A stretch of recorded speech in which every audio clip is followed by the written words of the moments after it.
Thank you for watching as I revise my book I wrote to teach homeschoolers world history. A Bible Believer Looks at World History, which I sell on Amazon and Lulu.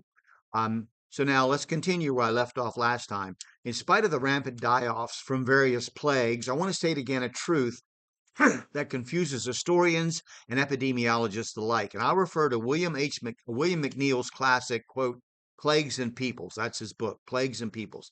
There seems, from a secular point of view, to be a dynamic between the environment and human beings that allows them to resist disease organisms up to a point where an epidemic sweeps through a country or a new disease organism is introduced. Rapid population growth is amazing considering the hazards that face humanity. Remember, most of the great medical breakthroughs of today don't affect the billions who live in poverty at all, as they're only affordable for a few, relatively speaking. This is another reason not to believe in evolution. Under the most primitive conditions of the last 4,000 years, population has grown exponentially. Presumably, if these disease pathogenic conditions existed alongside of human beings for tens of thousands of years, or even hundreds of thousands of years, we would have had 5 times the population we have right now, with those that would die in hideous plagues being rapidly replaced.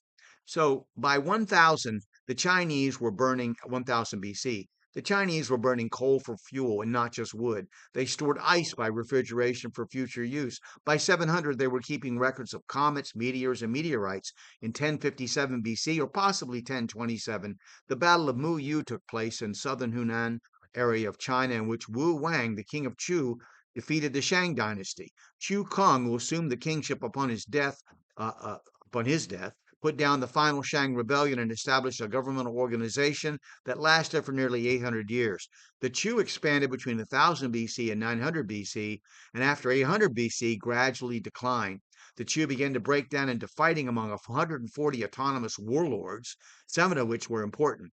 Qi Yi, that's CH apostrophe I, Qin, Chen, CH apostrophe IN, Wu, Ye, Yu, I can't pronounce that, Yueh, Sung, and Chu, CH apostrophe U.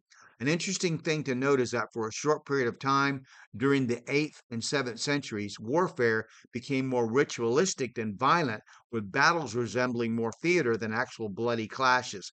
The Western Chu, CH apostrophe U, developed a military organization similar to our modern platoons, companies, battalions, brigades, divisions, corps, and army, corps and army.